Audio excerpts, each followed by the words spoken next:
Hello, everybody, and welcome to the fourth episode of A Hill to Die On. Just a reminder, if you want to skip around to the parts you care about, there will be timestamps in the description and the comments, so you can go to whatever you want to listen to. Now, this will be this week's editor's note.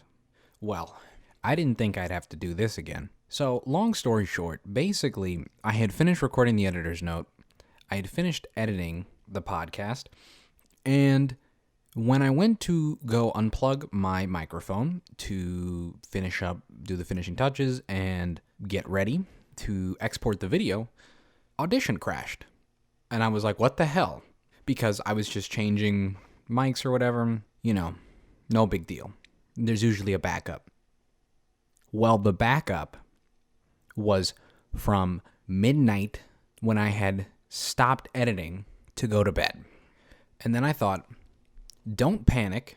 You've saved constantly. It's got to be one of the ones from earlier, one of the saves from earlier. Nope. I don't know what happened. I don't know if it got overwritten or it got corrupted or whatever, but that all went down the drain. So I'd lost hours of progress. This is all to tell you, after the 45-minute mark, the edits really aren't quality. I tried super hard in this podcast, as you'll hear me say. Actually, no, I deleted that part out. So you're going to hear me say it now.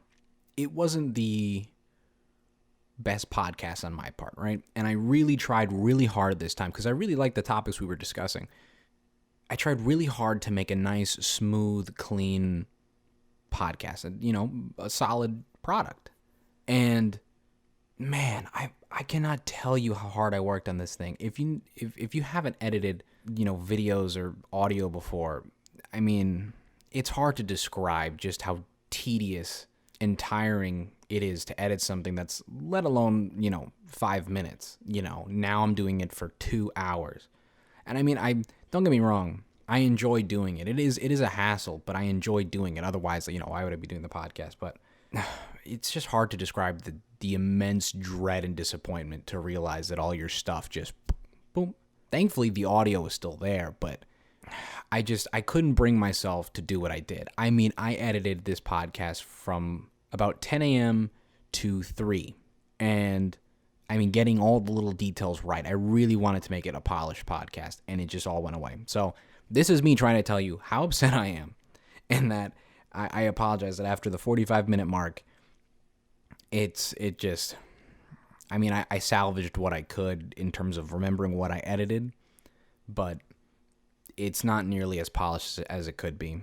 And I'm sorry, I just can't bring myself to do that again. I want to get this out by the end of today, so I just did the basics. So I'm sorry. And now we can go back to the regular editor's note, and hopefully this won't happen again. I just want to address a few things. I got a couple of complaints about how long the editor's notes can be sometimes, and I promise I'm trying to cut it short. I don't mean to make them very long, but I want to make it right. So that's all. So I apologize for that. And I guess the main thing I want to say is that it's just my way of being transparent with what I'm doing. Not that anybody listens to the entire podcast, but again, that's just my way of being transparent. As for this episode, not a whole lot to talk about, but it got a little bit. Me and Cameron were kind of like an echo chamber. We both share a lot of the same opinions, so there was really not a whole lot of rebuttal to what we were saying. So I apologize for that. And actually, that is pretty much it. Yeah. So, quick shout out to, I believe her name is Kaylee. She provided the mini podcast idea for this episode, and her Instagram handle is KBUGBREWER,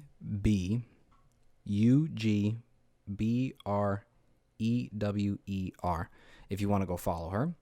And for our guest this week, Cameron, his Instagram handle is CAMERON_P_97.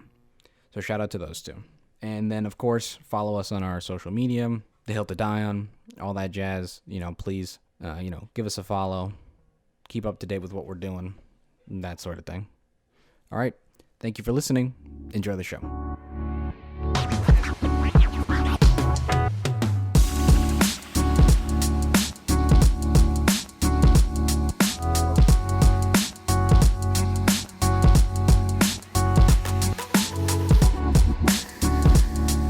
Hello, everyone. Welcome to episode 4 of A Hill to Die On. I'm your host, Matthew Rios, and this week, my co-host Alex won't be in town. He is out in California right now with his family, but I do have another special guest. He is my friend, the Texas Ranger, Cameron Pumphrey. That's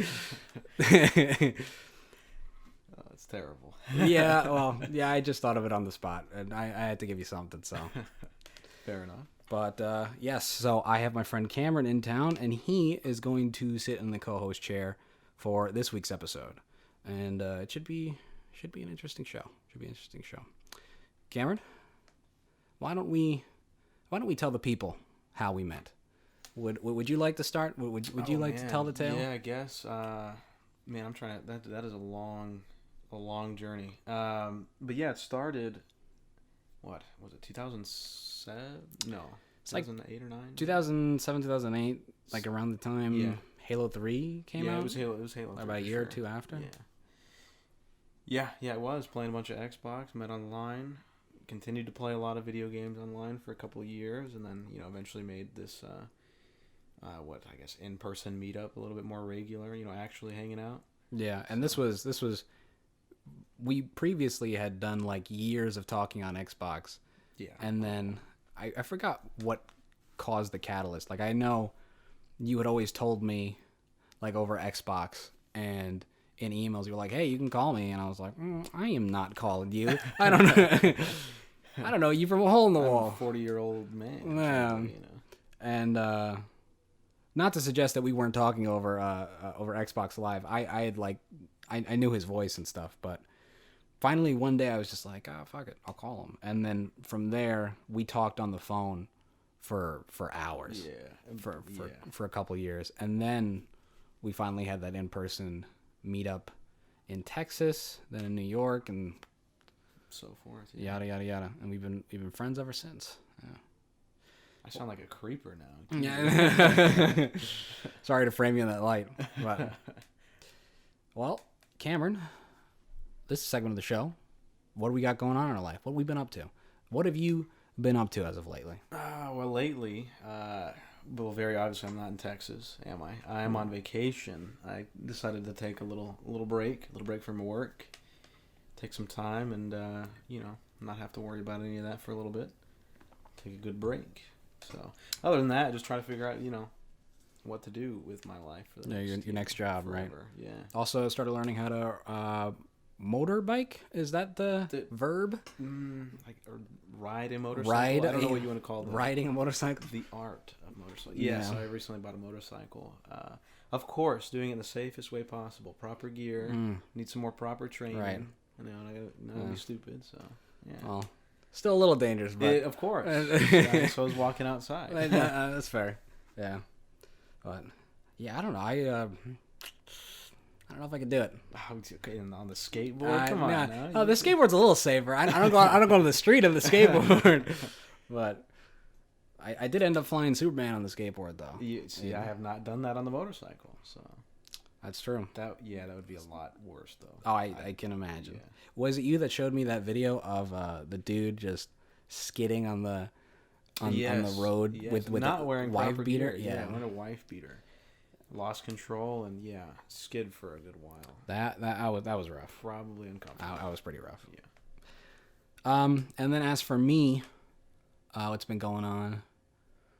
Nothing really. I recently got back about a week or two ago from my family vacation. Just getting back to work, hanging out with some friends, finalizing some schoolwork and stuff that I'm getting done to prepare for this coming semester. And then, like Cameron said, obviously he's not in Texas. He's here in Missouri, and we're hanging out, spending the weekend. We went out to the bar yesterday. Yeah, we did. ITAP, International Tap House.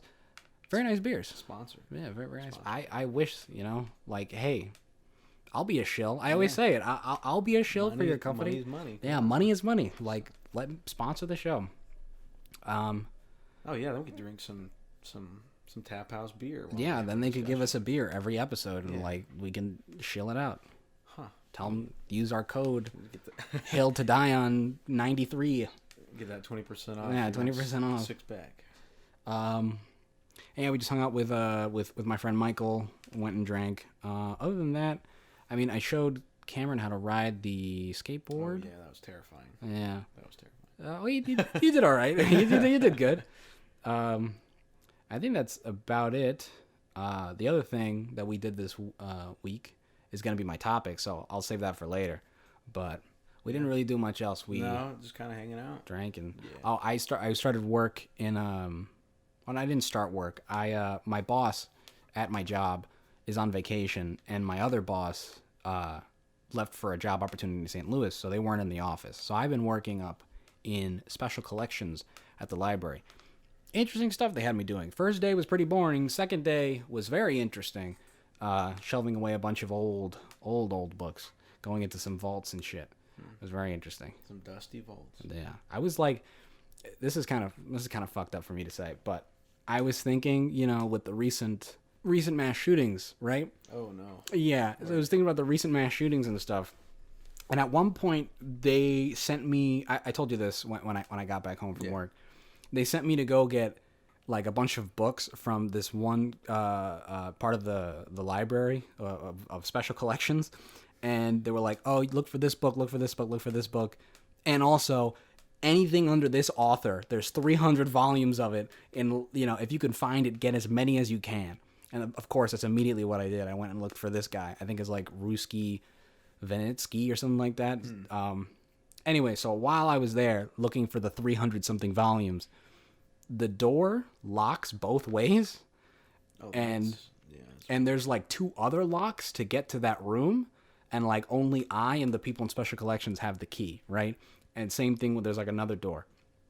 I was thinking to myself, like, if something were to pop, because I still had service in that book stack, if something were to pop off, I'd just huddle in that room. No one's fucking touching me. Yep. They're not gonna touch me unless they had a gun. But even then, like the last door doesn't have a window. It just, and like I said, it locks on both sides. Yeah, so you're just hanging out.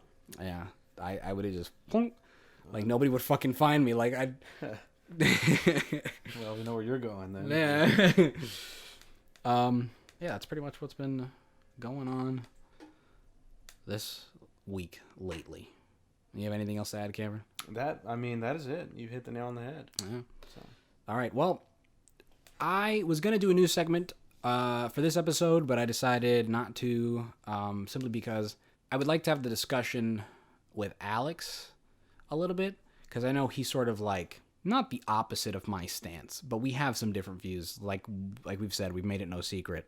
I'm more right-leaning, more conservative, although I would say I'm a moderate generally, but if I had to pick a side. And then same thing with Alex. He's more left-leaning if he had to pick a side. So I think I want to save that for later. Do maybe some research for that topic, and attack that one another time. It was going to be about the shootings, as of recently, maybe some gun control stuff. But we'll save that for another time. So we'll jump right into. Actually, no. I'm glad I just remembered this. Before we do that, we're going to have a little mini podcast. Okay. Inside a podcast. I heard you like podcast. Yes. I got a request. From one of Jasmine's friends in her guard, right, in her drum corps. She wants me to talk about chicken nuggets. So we're going to have we're going to have a podcast, a mini podcast called The Academy Drum Corps Chicken Nugget Segment Sponsorship. And so we can get that sponsorship, but not the tap house. And now, not the tap house. Okay. At least not for this episode. Cameron, how do you feel about chicken nuggets? I feel like most people, growing up in America or predominantly the West, you're gonna get some chicken nuggets in their diet. Unless you're just at some point in time. Yeah, unless you're uber elite. I don't know. Maybe they got some special. I don't know, but I feel like a majority of people, Times get tough. You gotta eat that McDonald's chicken nuggets. You know? And honestly, those are the only good chicken nuggets I've ever eaten. They're My take. Yeah. Have you ever had like those Tyson chicken nuggets? Yeah, they're weird. They They're just taste really like weird. chicken tenders. Yeah, it's just kind of like They're not good. no. So I generally don't like chicken nuggets, Yeah. but I forgot this this person's name, so I apologize. I should make the effort and look them up real quick. This will take 2 seconds. This girl named Kaylee, I believe, right? That's how you pronounce that, Kaylee? Okay. Yeah, that's how I would pronounce it. Yeah, Kaylee. So shout out to you if you're the person who If not, who asked for this. If not, I'm sorry. She was the fried steaks questions. Yeah. Chicken fried steaks. What was it? Oh, chicken nuggets, right. Yeah. So Chicken nuggets. she was offended that I did not like chicken nuggets. And I was like, I mean, chicken nuggets aren't good. yeah, I don't like, why can't you just have chicken? Yeah, you could just take a nice grilled chicken. You can do a lot more with grilled chicken. You can do a lot more with any kind of chicken. Yeah, other than Chicken nuggets. it's one. What are and you gonna done. you gonna dip it into some ketchup, You got our barbecue sauce Or a little barbecue sauce? buffalo, yeah. honey mustard? I don't know. I don't think they're that great. I don't think chicken nuggets are that great. They're not the best, but they're not the worst. You know, I would have something else. Yeah, You know, if I had like the option. Yeah. yeah, like other than like maybe McDonald's chicken nuggets. So that one was for you, Kaylee. That was Kaylee. Assuming that was Assuming that account was hers. yeah. Kaylee, I'm sorry. Like, I'm glad you like them.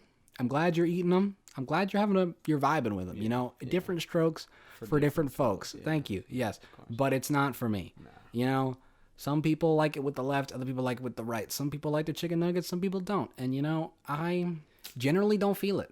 You know, I'm sorry, and unfortunately, Cameron isn't feeling it too much either. Yeah. I mean, don't get me wrong. I'll eat them if we've got them. Yeah. But if I have Like other if I was choices- starving. yeah.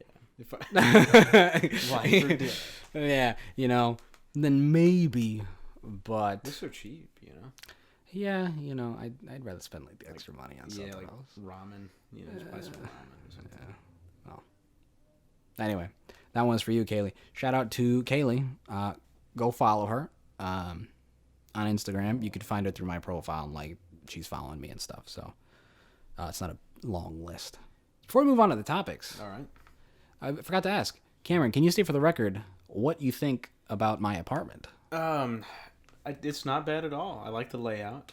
It's pretty homey. I Yeah. like it a lot. It's actually a lot bigger than what I thought too. Yeah, well, it's also an upgrade from what? Yeah, from your closet. Yeah, from my back on closet campus. back in Yeah. what was that? Sophomore summer, I think. Y- Yeah, This is your junior summer. yeah, this is my Yeah, junior so summer. it just had to have been. Yeah. Oh, all right. Now, on to the topics.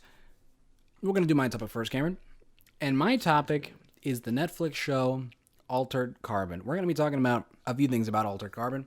When I mentioned we were doing something earlier in the week that I can't really talk about, this was this. I know Cameron recommended it to me like Like a year ago. yeah, like a year or two ago, something like that. It looked good, but like I don't know, I just never got around to it. It just never I never took the bait kind of thing. And Cameron just convinced me like, hey, just watch the first episode today.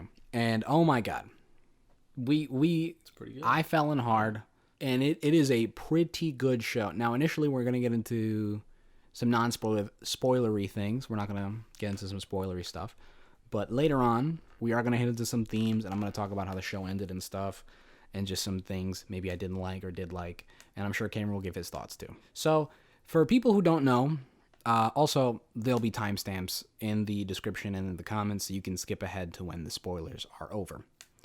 So for people who don't know, Altered Carbon, I guess a general sort of overview synopsis of what the show is about is it's a universe where humanity figured out how to download like consciousness into like a upload into like those chips or like discs that they put into like the back of your neck or in like your spine, and people can transfer from body to body. So effectively, if you have the right amount of money, you can never die. You can be immortal because you can just sleeve. Oh, the bodies are called sleeves now. Yeah. You can sleeve into other, bodies, and live forever. And poor people can do it too, but there are some side effects that they talk about in the show. And we're also in this universe. Humanity has expanded. They hint at the fact that they've discovered an earlier civilization of aliens somewhere out there that are extinct. Yeah, where they actually kind of derive the technology. Yeah, from them, and it's a world with a strict class structure, with the rich being very rich and a very thin middle class, and then the really poor. Yeah. And yeah, so that's the state of the world. We're interplanetary. We can effectively live forever now, and it's really interesting. The intricacies of the show kind of explores the idea of people being able to go from sleeve to sleeve. Oh, and you can also transmit. Dang Mustangs. Like, what are you doing? What? Why? Go wherever you need to go. Anyway, you can also. It's like you fucking know. Yeah, he's like, oh, he's starting back up. Let me just. You can transfer from body to body between planets again if you have enough money. But it's really cool stuff like that. And the general story overview synopsis is this guy is brought back to life, and he is hired to solve the murder of a very famous. Well, I don't think he's famous. He's just very like rich. Infamous rich man. Yeah, infamous rich man. Super rich. Like upper 1% kind of dude. Yeah. And he's taken through this giant adventure through like a government and crime conspiracy. Intense, yeah. And it ends up being way more than that. It ends up being very, very interesting, multifaceted, explores a lot of themes. You know, it was very good. I highly recommend it. I really enjoy it. If you're even remotely interested, please don't listen to the spoilers. Go watch it. It's worth it. Yeah. Is there anything I missed, Cameron, on this overview, or No, I think you hit the nail in the head without getting into spoilers. is there anything you want to say non-spoilery about the show? I mean, overall, I really enjoyed their the cinematography, the capturing of the shots, some of the themes that they kind of tossed in there. But yeah, without getting too crazy about it, I mean, yeah, I'm gonna tread lightly on what I say, but absolutely recommend it. Don't take a year to watch it like Matthew. Jump in. It's not very long. It's like 10 episodes. Yeah, 10 1-hour episodes. Yeah, just use your buddy's Netflix account. Right. Get it done. Yeah.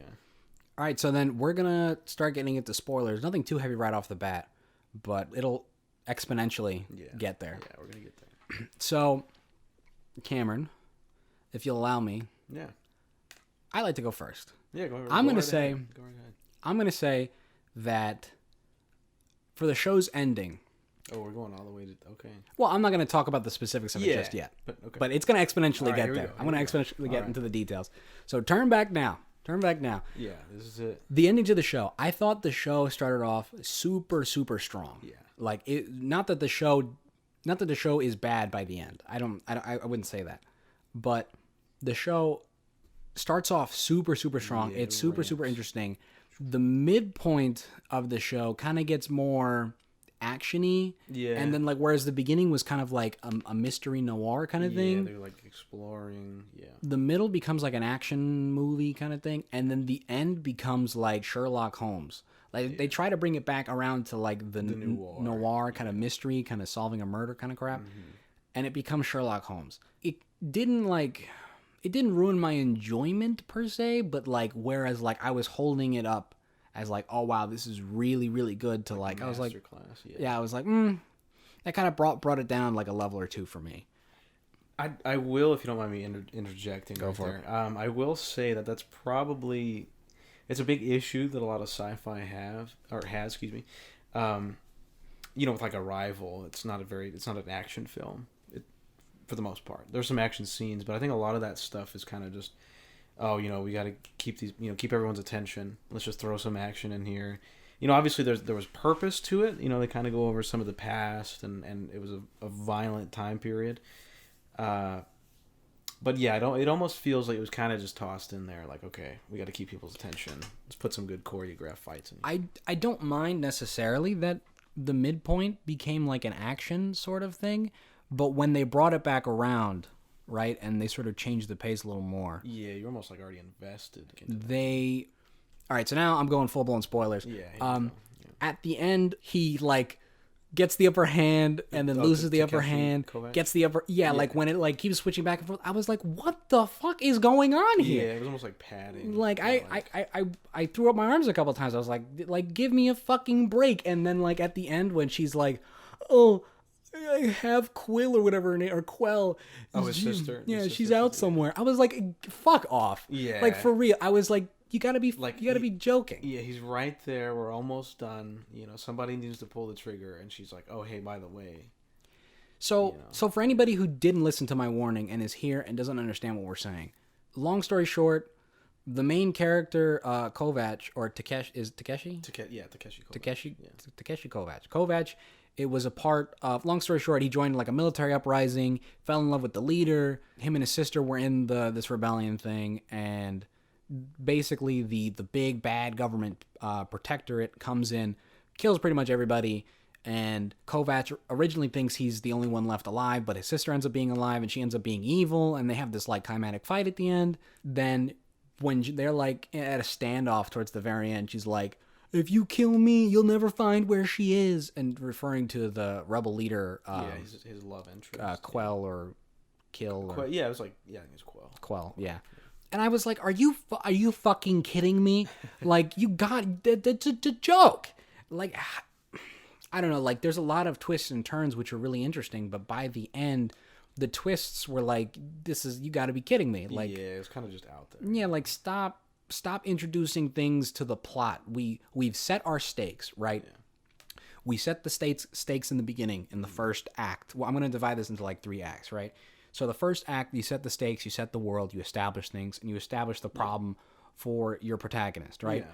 In the second act, in the first half of the second act, the protagonist makes some progress, you learn some more things about what's going on, and they start getting closer to that solution, right? The latter half of the second act, you introduce, or you don't have to, but in this case, they introduced some problems, some things that were happening, some complications for the characters, right? And then in the third act, what you're supposed to do is the character learns to overcome or contain or whatever the problem is, the conflict or whatever, the question, fix it all up. And then in the third act, you meet the challenge. The hero meets the challenge, learns more about himself, answers whatever the primary question is of the story, and then concludes. Yeah. You're not supposed to be introducing new things necessarily, like a bunch of new things. I'm not saying you can't at all. Yeah, maybe they should have done it like after that scene, or like, you know, they get to their standstill, he's about to finish her off, and then maybe she could, I don't know. But yeah, it was like right at a standstill. And also, this complaint comes because I think the way that we leave the characters and the direction they're going to go in, I don't think they should have done that. But I'll bring that back around in a second. Cameron, I'll let you speak a little bit. What did you think about the ending, how the story played out? The with the final act and that arc coming to a conclusion. Yeah, you're right. I mean, they definitely, he ties things in. He solves the murder properly. You know what he was set out to do. He brings that to a proper conclusion, which I actually thought that portion was very satisfying. I think it ended really well. You know, was it Bancroft? Yeah, Bancroft. He kind of admits, you know, to his sins, and he's ready to atone for them. It's kind of like, okay, it's set and done. He's more disgusted about the whole situation, which kind of painted him as a little bit better than the kind of person that he was, you know, which you know, I can appreciate. You can have people that are kind of just shitheads, you know, but they're not full evil, like Hitler level, Stalin level, you know. You can be a little, you know, bit of both, good and bad.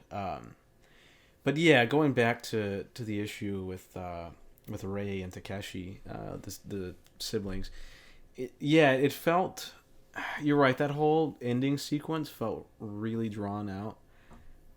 You know, it was back and forth. The good guys get the upper hand. Okay, cool. And then the bad guys get the upper hand. Well, damn.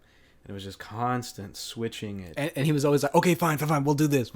Yeah. And he's like, but bitch, I got you. Yeah. Yeah, she's like, oh, you know, I trusted you, whatever. Like, her trust was already broken. And he's like, okay, fine. I'll submit to whatever. And that happens like 5 times. Yeah, and she's like, well, okay, hey, you submitted, but we're still gonna kill your friends. And he's like, Oh, just kidding. Okay, just kidding. We're fighting now. We're fighting. I can't undying. And that part got a little tiring. And he tries to kill himself at one point. Yeah, he tries to kill himself, which you think, oh shit, this is going to be like that crest. You know, if we're going to get over the hill, we're going to go into the next portion. He fails to do that. She doesn't let him do it. And then you think, oh crap, where are they going to go from here? And it literally just resets the same thing. She's like, oh, okay, hey, listen to me. He's like, okay, fine, I'll listen to you. She's like, I'm going to kill your friends again. Like, I just said I wasn't. They're going to die again. Yeah, they're going to die again. And then he right back into it. They're fighting. It's like, it is a little tiring. But I think overall, it's not terrible. He ends up, he ends up killing her as that spaceship is falling down. Yeah, he ends up killing her. And he decides, like, he's still going to try and find his lost love. Yeah. Which Monozone. Which, that's not a terrible ending overall. I mean, what else is he going to do? It's He's not gonna open a detective business. Let me tell you how I think it should have gone a little bit differently. So to bring it back to the theme, I think something that they set up in the first episode as a major theme, right, and something he struggles with throughout, is Takeshi is struggling to move on. Takeshi Kovacs is struggling to move on from his past. Yeah. He's mad and bitter and still loves this woman and is mad about what happened and yada yada yada. Understandably, yes, the horrible shit that happens to him is it's pretty bad. Incredible. Yeah, and he's struggling to move on from his past. Right, he's lost, or at least he believes he's lost everyone he's ever loved, and he's alone in the world. A big theme of the show is, or at least of his character arc, is him moving on. He's going through changes, he's meeting new people, and by the end... he builds a cast of friends. A cast of friends, exactly, and by the end, they join him, and they're like, listen, we're going to help you with this, we're going to do this together, we're all going to work together. And he's sort of like, they don't say it outright, but he sort of embraces his new family, so to speak. Yeah, his new clan, And then they go...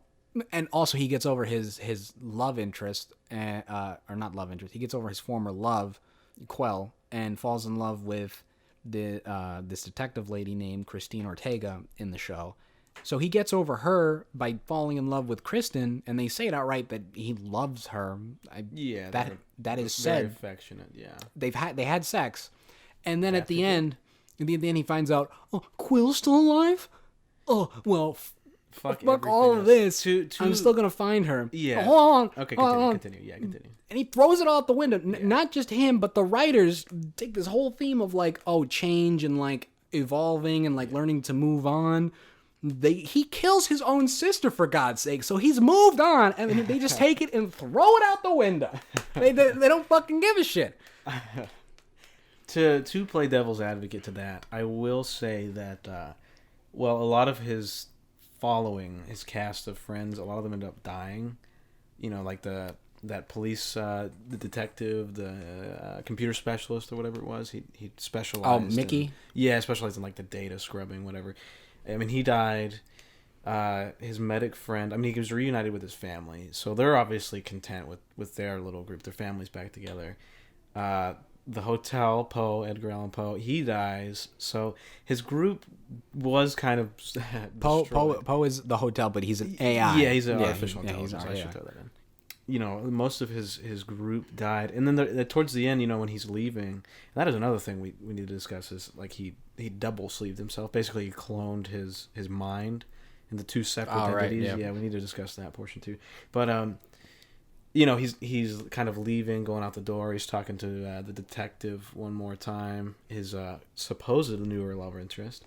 And she's obviously setting up her apartment for her former, like, boyfriend, fiance, the guy that, what am I trying to say? Oh, yeah. His sleeve, that he was That's using another for the thing. whole show. So Takashi, he gets... Or I'm just going to call him Kovacs. I don't even know why I'm putting myself in this situation. I don't remember his first name. We'll work on your Japanese. Yeah. His Kovacs is in the... They explain it, but he gets put into the sleeve of Kristen Ortega, the detective, her former boyfriend. Or I guess it's kind of still current. But because they never broke up. Yeah, he just kind of got... incarcerated. Yeah, he got falsely accused and then de-sleeved. That's another thing. If you get sentenced to jail, a punishment is you can get taken out of your sleeve. And like put on storage. And put in basically. storage, and you basically go to sleep, and then when your time is up, excuse me, they put you back in. Like Kovac, he went to jail for 250 years. Yeah. So that wasn't his sentence. He was just taken off ice for this, yeah, that's he right. was still going to be in there for forever. Yeah, so he was taken out early, but yeah. Oh, so you were saying?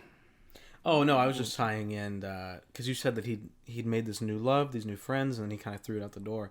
But you also have to think, she was prepping for her former love interest. Right, to come he was going to give back She still had his feelings, sleeve, his yeah. body, so that she can get Yeah, and I'm assuming she knew about Quell still existing, so I think they maybe kind of came to terms. Like, it was kind of situational. But listen, love, they sure it's situational love, Yeah. but like it's still love. They still came together, and it wasn't like it was a fling. They clearly like care about each other. Yeah, of course. Like a lot. Yeah. And like they even establish it that she kind of like realizes that what was it, Riker, right? Was her Riker boyfriend, was her the boyfriend? original. Yeah. Yeah. She kind of like, not overtly, but through some dialogue, she's basically hints at like, yeah, Riker wasn't the best guy in the world. Like she really loved him. Well, I mean, but, Takeshi really. I mean, sure, but I think he's a better guy than Riker. Well, personally. yeah. But I mean, yeah, and she falls in love with him, and he with her, and like I don't know, they just like at the last minute, it's all of a sudden it's like, and then at the end when she's setting up the apartment for him, Yeah. I was expecting her because she gets up and she gets all like nervous and stuff, and like she's like working up the courage to like talk to him. Yeah. And I was like, She thinks all he's right, gonna be like, here hey, we don't go. go, don't. He's do like, it. hey, actually, like I want you to. I don't know, but No, maybe because she's like, I wanted her to go, hey, listen, I still want you to get Riker out, but like I'm not really interested in dating him anymore. Like, well, maybe she is. I love you. Maybe You know, maybe her like feelings are stronger for Riker. maybe, but if that's the case, then why would you set up what they've set up? You know, don't even entertain that much of a love interest, or establish that, hey, this was just like a fling. Yeah. We had some feelings for each other, but like, And maybe that is what it is, and they didn't have to say it out loud. you know what? I mean, life gets complicated. Listen, I hear you, but like, then this is my way of saying that they're doing a piss poor job of it. Yeah, well, If, I mean, if that's what they were intending to do, then they did a piss poor job, in my opinion, because it wasn't established for me. I felt like they pushed loved each other. Yeah, And they were pushed hard, at least through the writing. Yeah. Their characters were pushed together. They were very confrontational with each other in the beginning, but they grew to fall in love with each other. Yeah. And it wasn't just like, again, it wasn't just a fling, at least the way I interpreted it. It wasn't just a fling. Yeah. Well, I mean, life gets complicated. Cameron, I fucking... love. I get you. I know you understand. I'm just saying that, it's not always. It just doesn't seem like... Then why would you write it the way that you wrote? I don't know. I don't know. You have to ask the writer. I should. Yeah. Yeah, I guess not the book writer though, because apparently the book has different. Some fair differences. Yeah. Yeah. Which we need to look into that at some point. Right. Yeah. So I don't know. I was mad about that. I wish at the end he stays with her, or maybe doesn't even stay with her, but just like, listen, I'll be back. Like, I'll come back for you, kind of thing, or just like still establish that they'll be together. At this point, hey, so you, me, and Quell could have this thing. or you know what would have been perfect? Fine, bring up the Quell thing and everything like that, right? Yeah. At the end, because in the first episode, the figment of his imagination, because throughout the show he has like hallucinations of like at one point his sister, but it's mainly Quell, his lover, rebellion leader, like subconscious, coming back, talking to him through some stuff. It's his subconscious.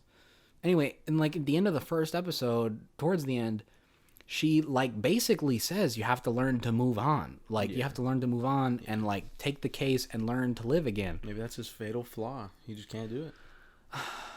Well, you know what? That would, Cameron, that would be great if they actually like establish that and then don't make him change. Because they make him change. He changes throughout the course of the story. If he had never changed, I'd be with you, brother. Yeah. I'd be right there. Maybe he was too busy with their current issue. To be fair, he was thinking about her like the whole time. They had all those flashbacks. Well, of course, and he was like everything. really in love with her, but Yeah.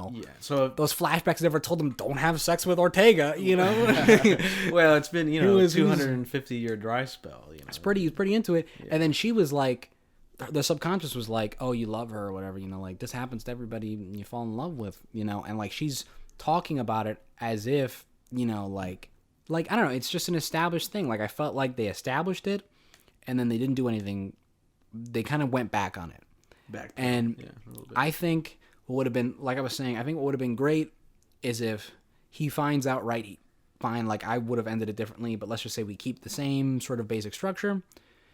He finds out, oh shit, my sister kept a sleeve copy thing or whatever, a mind backup of Quell, right?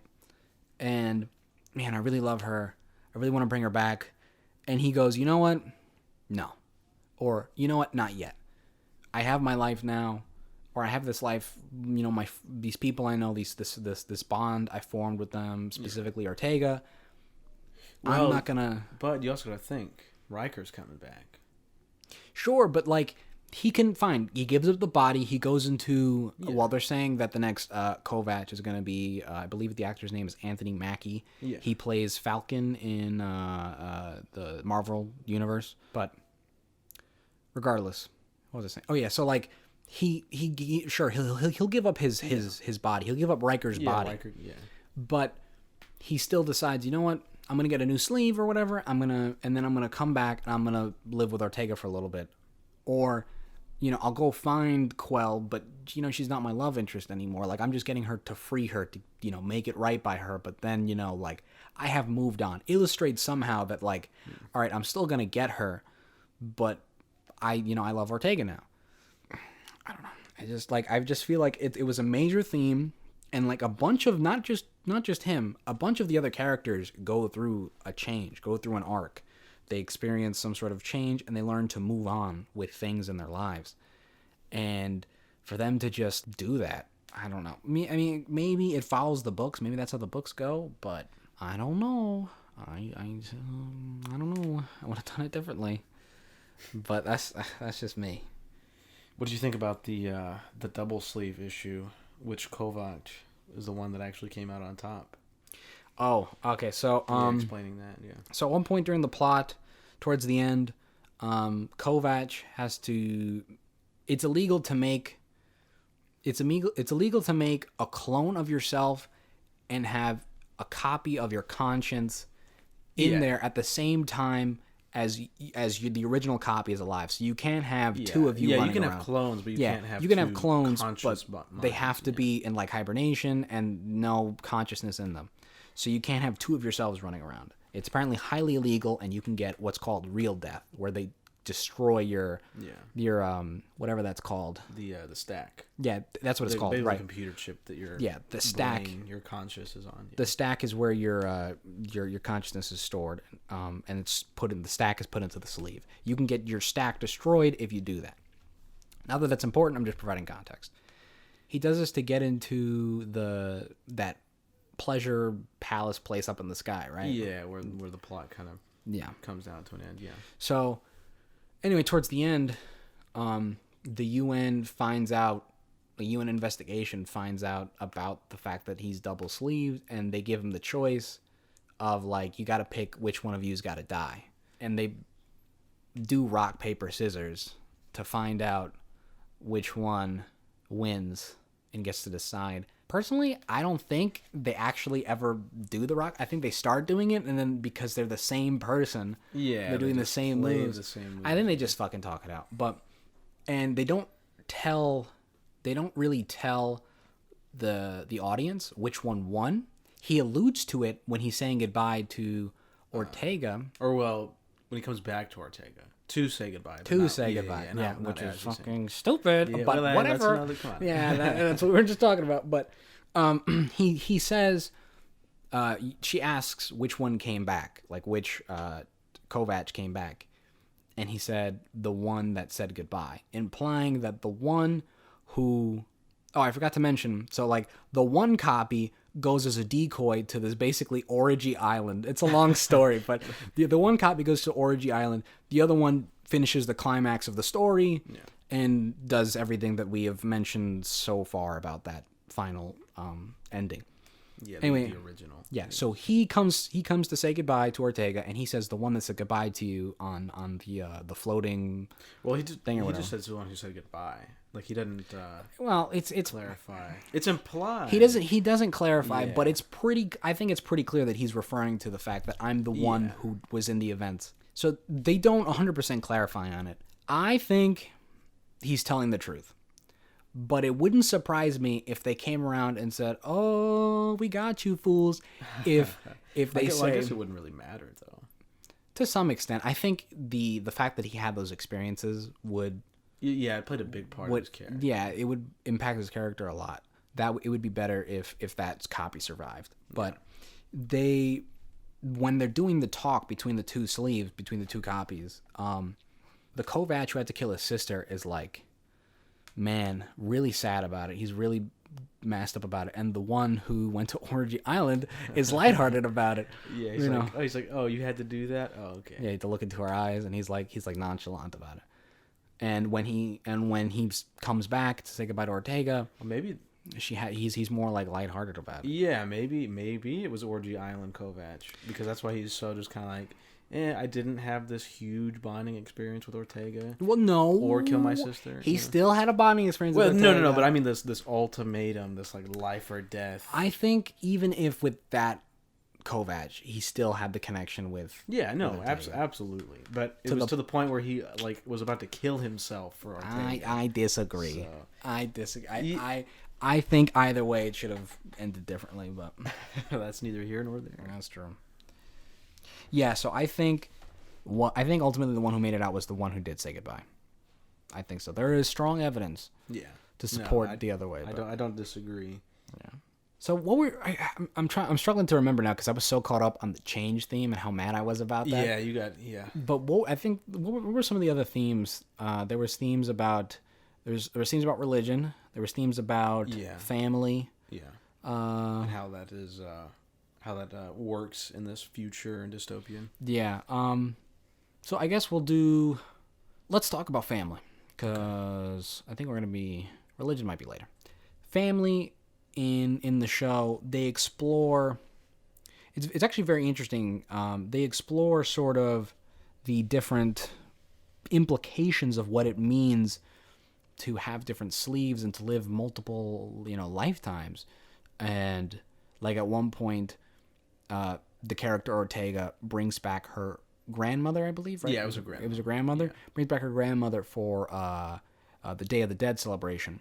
And she brings him back, or she brings her back inside the body of like mobster or whatever, a gangster. Yeah, he almost looked like a biker kind of dude. Yeah, with bald, tattoos and beard, like piercings and stuff. And he's walking around like speaking Spanish, all lighthearted, like playing with the kids. Like a grandma. Yeah, and it fantastic acting by the way. Yeah, because he ended up playing 3 different roles. Yeah, he played the criminal initially, played the grandma, and then later he plays a Russian mobster. Yeah, a little more important character. Yeah, they they explore that and how like families struggle with that, and I guess it sort of dips into religion a little bit. Yeah, and how some families like sort of don't want their relatives to come back because it's like you should have stayed dead, like you were dead. Yeah. It's unnatural. It's unnatural to come back, and like how other families are more accepting of it, like the Elliots family, right? Elliots. Which they're called the Elliots, right? Ava Elliott, Lizzie Elliott, and then whatever that other dude's name was. Yeah, the medic. I totally forgot his name. He was a medic? Yeah, he mentions he used to be not SeaTac medic, but like a Marine or whatever. Oh, yeah, that's right. He's like a corpsman or something. Yeah, I don't remember his name, but they were the Elliots. And like with that family, they were more. Yeah, because he got his wife sleeved in a man's body. It was kind of like weird at first, but then it was like, it doesn't matter. Yeah, they end up like going to dinner and stuff, and like I think like holding hands and stuff. Yeah. At one point. It's like for some people it doesn't matter. The stack's what's important. Yeah. The fact that they're there with them is important. Yeah. And that was interesting. I don't know how I would feel about that. Like if like I think I'm open to it. It'd be kind of cool. You know, she only brings her back. Going back to Cortez, she only. Cortez, right? Ortega. I am sorry. That is terrible of me to get that. That's all right. But bringing her grandmother back just for these holidays, these special occasions, you know, that'd be kind of cool. It'd be nice to speak to your relatives. They don't have to be around all the time. They could, in theory. Right, they could right. Just live forever. Right, they could, yeah. But, you know, bringing them back for a holiday, that's kind of cool. You know, hey, how's it going? You know, and continue from there. Yeah. Yeah, I guess I mean is like if you were in that like poorer bracket. Oh yeah, that's and a like little bit. and then like you kind of why they only bring it back for the holidays. Like in the first episode, excuse me. Oh yeah, where like they bring the 7-year-old girl or whatever back inside the body of like a 40-year-old like meth addict. Yeah, she was like the victim in a hit and run or a drunk driving accident. Yeah. Car accident, and she dies, and they give her what's available, and it was a 40-year-old. Yeah, because the law is like, well, if you were murdered or killed, it was an accident, you're allotted a free replacement. Right. But they didn't say, you know, it was going to be a girl. Yeah, or a good replacement. Yeah, a young girl to match, you know, what you were. Like, oh, if you don't like the sleeve, upgrade. Well, that shit's expensive. So it's a bit unfair. It's a bit unfair. Yeah, because then that also brings in the question of like, oh, you know, love is love, right?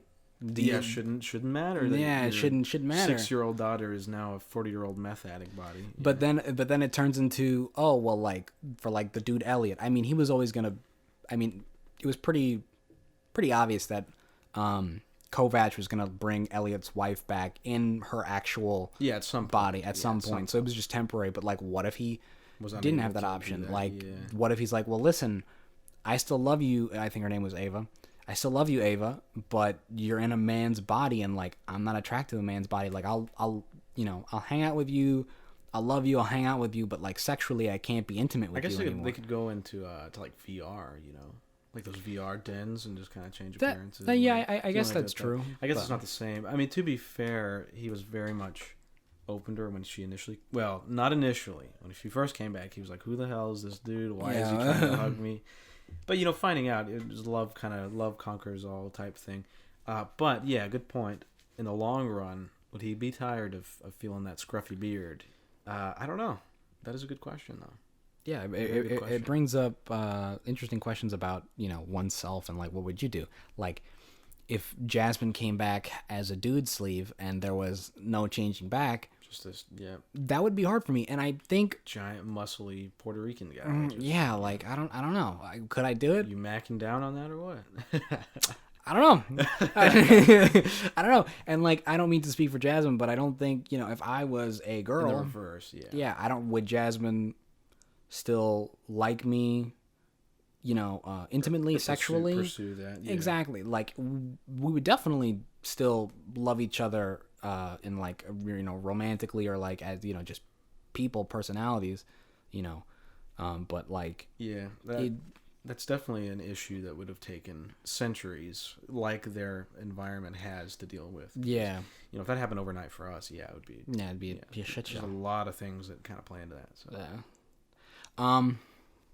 And then there were also a lot of themes of religion in the show. Yeah, the neo-Catholics. They don't really delve into it as much as I thought they were going to, but they do raise some questions like maybe it is okay that people can live forever. You know, maybe it is okay that and they don't answer any of these questions really. They kind of just like leave it in the air for the audience to ponder. Yeah, let you figure it out. But, you know, they bring up questions like maybe it is okay to live forever. Maybe it isn't. Like, does living forever as a sleeve damn your soul to hell? You know, if you believe in that sort of thing. Yeah. Okay, so the neo-Catholics, if you get re-sleeved, you're basically forfeiting your chance into heaven. Yeah. It's like God wanted you to have one life, die, go to heaven. Great. Yeah. So if you re-sleeve, then you ruin that chance. Yeah.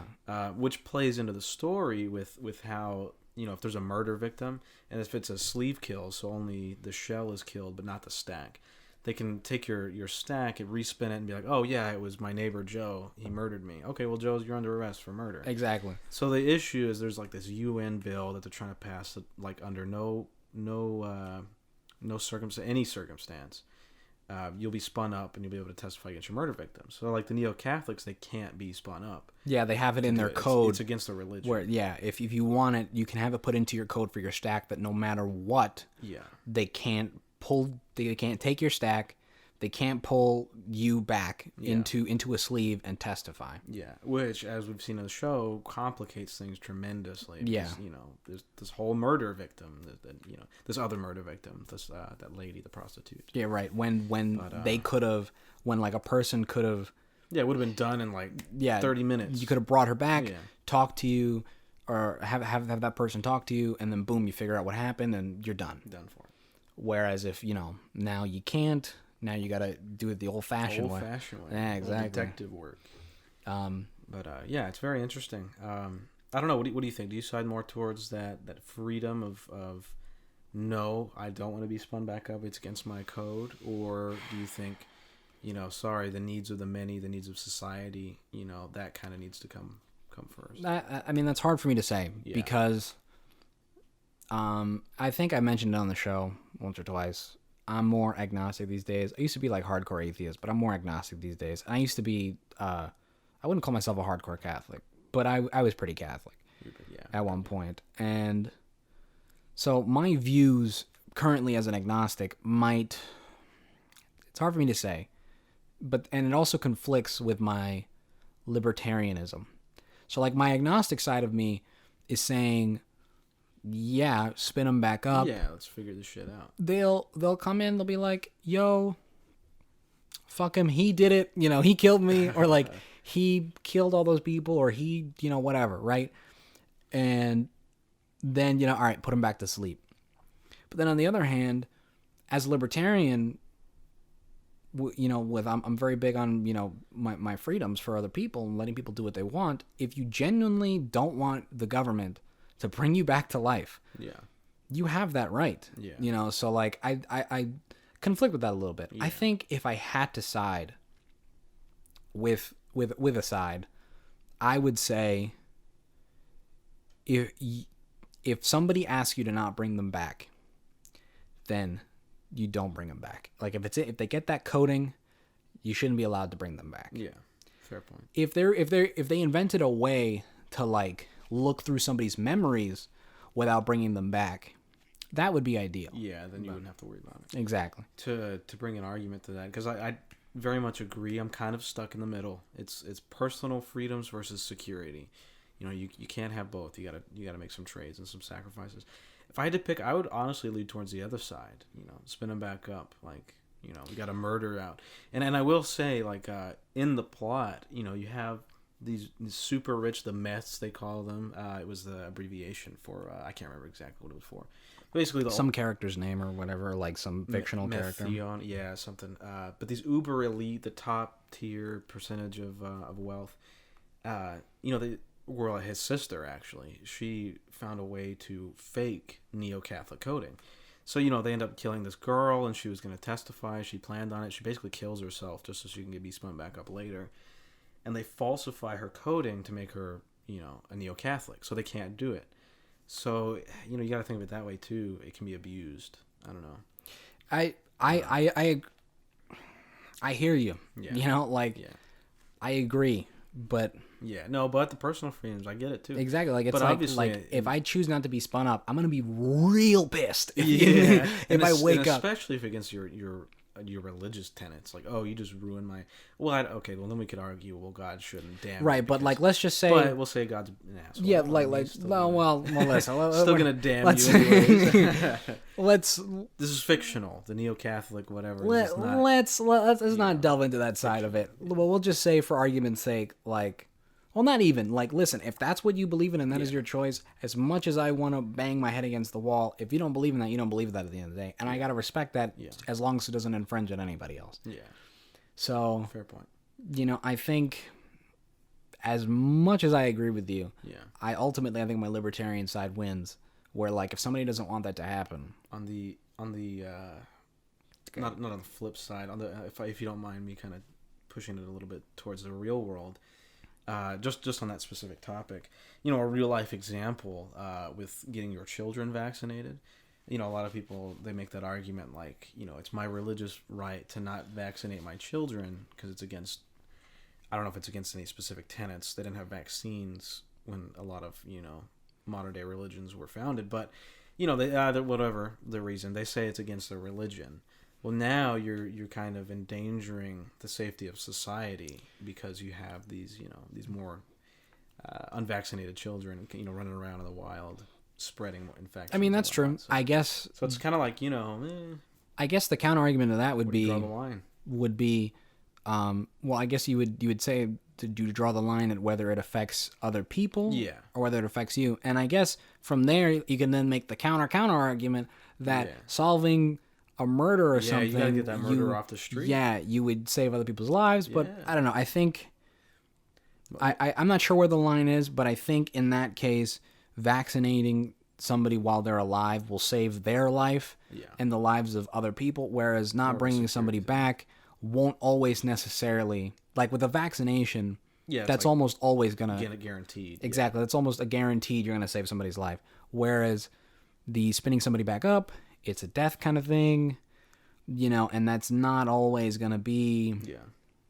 Yeah, I mean, like you did say though, okay, we caught the bad guy because we were able to spin her back up. It prevented other people from. And you being could also, killed, but you could also argue that you can figure out who was Yeah. murdered or what happened without that, it. Anyways, So yeah, but that time difference, yeah, you I could, guess. yeah, it gets complicated. Yeah. It gets complicated. The needs of the that's many it. versus needs of the few. Kind Right. Of thing, so. Yeah. But yeah, I'm trying to think. What else? What other? There were Huge, there there were was a bunch quite a of bit themes. to jump into it. Yeah. Yeah. The what was that painting on the wall in her room? It was Oh right. This well, I don't know if it. I guess it ties into themes about like family and stuff, but it's really more about. I think it's more about the character than a theme necessarily. Yeah. If I had to pick one, I'd say like a family theme. So like, what was the girl's name? Like Ray or Ray. Yeah, Ray was like her nickname or whatever. I don't yeah. remember if it was Well, like Ray for something. argument's sake, we'll just say Ray. Yeah. Right. Kovacs' son, not son. I'm sorry. Kovacs' sister. Well, I don't know. Kovacs' sister Ray, basically thought dead, whatever. But you find out through like the plot of the show and stuff and later events that she is trying to keep them together in like her sick, twisted mind. Yeah. She's trying to ensure that they stay together and empower and do what they want whenever they want, kind of shtick. And she it basically gets to the point where she's willing to kill his like friends and quote unquote family, not like his actual family, Yeah, but his group. but yeah, like his close knit loved ones and stuff, people he loves and his friends, and she's willing to consistently kill them and isolate him and separate him from them, and trying to get him to just come with him. And Cameron brings up the painting because I sort of picked up on this, and she even says the word devour. Yeah. Which is it's this very famous painting. I don't remember what it's called, but I believe it's like, if you know anything about Greek mythology, I believe it's the Titan Kronos. He would eat his children because I believe it was prophesized. I believe. Somebody can correct me if I'm wrong. Yeah, I couldn't tell you. But I believe it was prophesized that one of his children were going to. Oh, is Cameron pulling it up? Yeah, I'm gonna read up on it real quick. Okay. It's prophesized, I believe, that one of his children is gonna like overthrow him and like kill him and stuff. So to prevent that from happening, whenever he gets a son, he eats them and he kills them and eats them and devours them into his stomach. And it's because he loves his quote unquote family, like what he has now. He doesn't want it to change, which, by the way, brings it back to the theme about change and stuff. Yeah. The sister is resisting change. Yeah, she's and willing to devour what she has. and she's willing to devour Kovacs' family to keep what she wants, what was before. It's just like Kronos, and she has that painting up in her room, private quarters. Yeah, in her private quarters. No, you were right. That's essentially what it boils down to. And then I believe it's Zeus who eventually like breaks out of his stomach or something and kills him. Is how that story ends. Yeah, it's one of those things, like a self-fulfilling prophecy. it was told one of his sons was going to kill him. Well, so he decides to kill his sons, and like anybody else, they want to be killed. So, his sons end up killing him, or a son ends up killing him because he was doing that. So Right. it's kind of self-fulfilling. Yeah. So Kind of plays into the character a little bit. I can't help but just point that out, by the way, that, she was resisting change, and Kovac wanted some change, Yeah. but he didn't follow through on that change. No, well, I mean, he evolved. He evolved, but I don't know. It just wasn't satisfying enough for me. Yeah. I I mean, I'd say he changed as a person from episode 1 to episode 10. You just wanted him to totally drop Quell and just do something else. I don't know. Or just be with Ortega. Like I was. Not to assume, but No. You're right. I wish that he had just stayed with Ortega. I wish he'd stay with Ortega and like stay in that city at least for a little bit. Yeah. Or like just have some sort of. But it doesn't necessarily need to be that. Like I said, like I don't think they should have brought up the fact that Quill's alive at all. Don't even fucking say that. and they gotta dabble at season 2 a little bit, Fuck you, like that. You don't need. You can do something else. I don't know. Like there's so many other things that Well, you can. that's another thing that we don't know about. The talk books. about. We don't know. True. We don't know what the books have. True, plans. but I'm just saying from what No, I get you. from my perspective, they could have gone in like 100 different other directions. Yeah. But they could have still had Quill. I just think the way they executed it, they set it up so for this to be the theme of what is supposed to happen, and like I just wasn't 100% satisfied with how much they went, like how far they went with it. Yeah, fair enough. to illustrate that theme. Fair point. But I don't remember what spurred that on. I know we were talking about the painting. Well, you're talking about evolving and moving on and growing, and then you're back on your tangent. So. But yeah, I'm trying to think some of the other themes. Those were like the main ones. Those are the big ones. It was religion, family, and change. Yeah.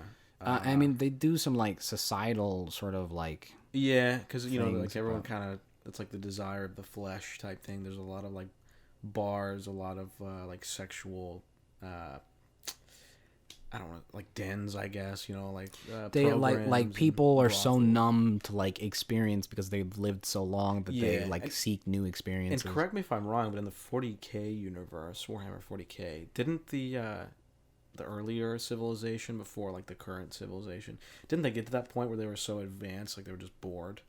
If I'm not, I could be wrong. I mean, I don't want to like say they started dabbling into some weird, fucked up stuff. I don't know. I could be thinking of something else, but I don't want to say that you're wrong. drawing But parallels. I don't know if you're right either. Like I just don't know. Yeah, I don't know enough about it, but I was gonna draw parallels on that. That society, once you kind of get past, obviously the very basic portions of society, survive, procreate, and survive. I mean, I guess So, you could. it kinda- I guess if you want to draw parallels, you could draw parallels to just like celebrities of like today. Like Yeah, you know yeah, how they like would look celebrities very like pick up like weird hobbies exotic, and do exotic things. Because once you're to that point where you don't have to worry about I gotta pay the bills or I Yeah. gotta survive, whatever. Yeah, you got a lot of free time. Exactly. You get bored Yeah. with shit. So No. fair point. That's all I can really think about in terms of themes. Those are like the core things that off the top of my head like I can remember. Yeah. That it just deals with change, family, religion, deals with issues of mortality. Yeah. What's more important? Yeah, what's more important? And love, and there's some love in there, and mixed in between. A little bit of love. It was overall really cool show. Yeah, fantastic. To talk about it more technically, the cinematography was really cool. I like how they experimented with different ways of shooting a scene that would normally look terrible, but because of the Yeah, because of the show, right? So like there are a couple of shots where you can get like you can enter a virtual. It's called just the virtual as like slang, but it's like you can get into like a It's like a VR kind of thing, but it's like fully immersive. Your mind is in it, and you feel like you're in a real place. But to illustrate that we are now to the audience that we are now in the virtual, they use a 360-degree camera and then just flatten the image out. Yeah. So It looks very distorted. and it looks Oh, very and then they put distorted. that And they that put like filter a over grain it. filter. Yeah. And Then they make weird shots, like they'll kind of get real close and kind of twist the camera a bit. I liked a lot of what they did, and like Yeah. for emotional moments, sometimes they would experiment with stuff. They would do like a I forgot what that's called, like a 360 shot where they like circle around a subject point. They do that a couple times. Like I said, they do the 360-degree camera. They sometimes warp the lens too when they're in the virtual. Yeah, they'll kind And of yeah, with that a little bit. I like It that. definitely made you feel like, okay, we are not in the real world. We're in some other space. And and this isn't a detriment to them, but like they made beautiful shots, right? But you can tell that they didn't have like the world's most like expensive budget. Like they weren't like super Yeah, high we're not production, talking Hollywood, but they made it work. Yeah, They made what they had work, and Yeah. it looks really, really good, especially the special effects for the most part. Really good. There were some scenes with like vehicles moving around that you could kind of see, like some of the shading was off, and some of the movement was a little weird, but like overall fantastic. That's pretty good. I think And the music soundtrack wasn't standout, but it was pretty good. there's no Set a nice tone. yeah. Yeah. It went well with what it was. Yeah. Nothing really jumped out at you, Yeah. but it was good. Oh, well, we could talk briefly about the news about what the second season is going to be about. Oh yeah. So, like I already mentioned, Anthony Mackie, the Falcon from the Marvel movies, he is going to be playing Kovac allegedly next season, and I believe they're going to do a time jump. They're going to do a time jump of about 30 years, and most of the characters from the season 1 are going to be gone. It's going to be like 30 years in the future, and they said like a few people might still show up, like Ortega. I think apparently and Poe. Apparently Poe, which is Well, the he AI died, but I don't who know. dies in that towards the end. don't know how- What was the last episode, right? Yeah, it's very last. Yeah. Yeah. Unfortunately. So yeah, apparently Poe's gonna come back. So the main actor, I forgot his last name. But the main sorry, I hit Cameron's glass.